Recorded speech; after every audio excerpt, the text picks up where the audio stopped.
Hello बच्चों, कैसे हैं आप सब। आशा करती हूँ कि आप स्वस्थ होंगे, मस्त होंगे और अपनी पढ़ाई में व्यस्त होंगे। आपकी इसी पढ़ाई को आगे बढ़ाते हुए आज हम पढ़ने जा रहे हैं एक नया पाठ जिसका शीर्षक है साहस की जीत। तो बच्चों, हमेशा साहस की जीत होती है। हमें अपना हर कार्य साहस, परिश्रम, धैर्य और लगन से करना चाहिए। तो आइए इस पाठ को शुरू करते हैं और आप लोग ध्यान से सुनिएगा और समझिएगा।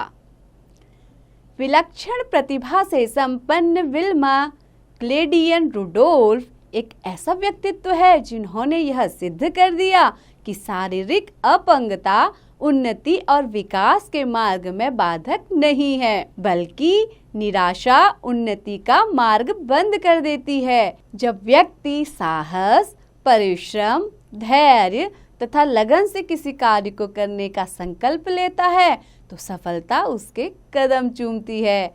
विल्मा रुडोल्फ का जन्म 23 जून 1940 को क्लार्कविले, टेनेसी, अमेरिका में हुआ था। वे बचपन से ही अपंग थी। इसी कारण 7 वर्ष तक उनकी शिक्षा दीक्षा घर पर ही हुई। जब वे पहली बार विद्यालय गई तब साउथ स्टेट के विद्यालय श्वेत और श्याम वर्णीय विद्यार्थियों के बीच बटे हुए थे।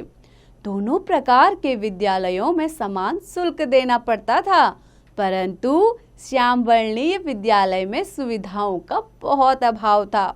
विल्मा के माता पिता बहुत ईमानदार तथा मेहनती परंतु बहुत गरीब थे।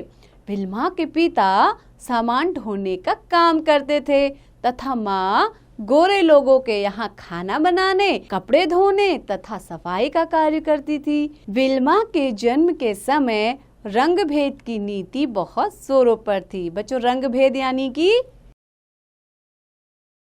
रंग के आधार पर भेदभाव करना। कोई गोरा है तो उसे अच्छा समझना और अगर कोई काला है तो उसे बुरा समझना, इसे कहते हैं रंग भेद की नीति। इसीलिए उनकी तथा उनकी माँ की उचित देखभाल न हो सकी।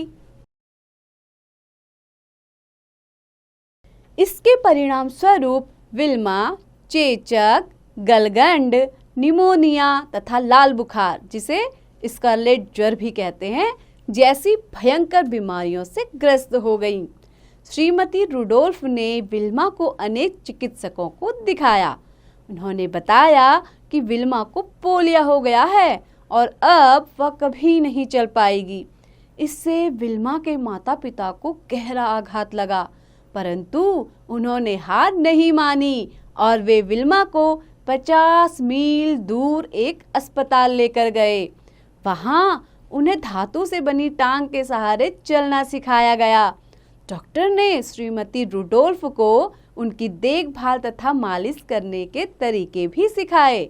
उन्होंने विल्मा को सिखाया कि मनुष्य जो पाना चाहता है उसके लिए उसे सही तरह से परिश्रम करना पड़ता है। कुछ ही दिनों में विल्मा के मन में कुछ करने की लगन और सीखने की ललक पैदा होती चली गई और वे 12 वर्ष की अवस्था में बैसाखियों या धातु की टांग के बिना सामान्य रूप से चलने लगी।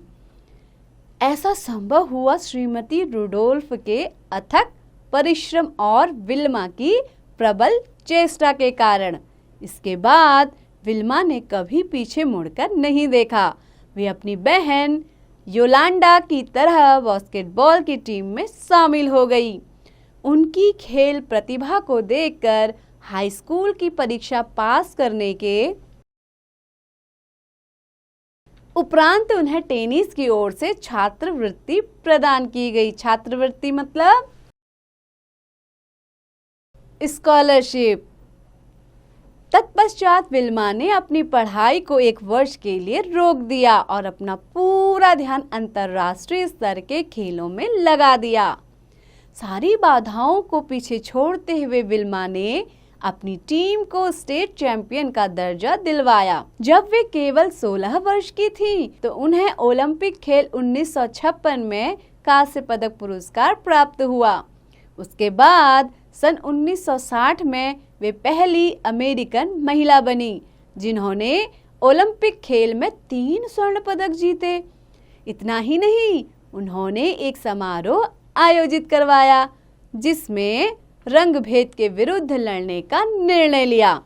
उनकी उपलब्धियों तथा योग्यता से प्रभावित होकर उन्हें विशेष अतिथि और कुशल वक्ता के रूप में विद्यालयों तथा विश्वविद्यालयों में भी आमंत्रित किया जाता था।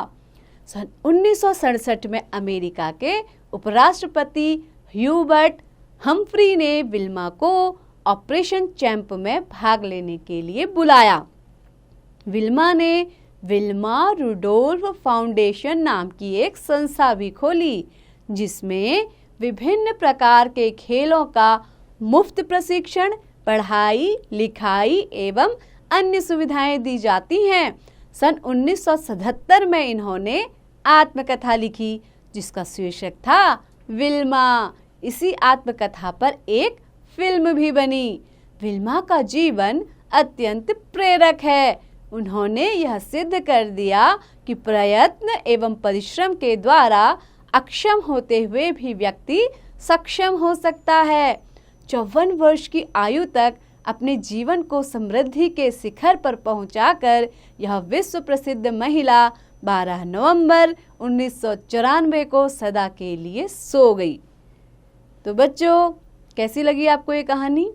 आशा करती हूँ कि आपको विल्मा की आत्मकथा की यह कहानी आपको अच्छे से समझ में आई होगी और आपने इससे क्या सीखा कि प्रयत्न और परिश्रम के द्वारा हम अक्षम होते हुए भी सारे कार्य कर सकते हैं।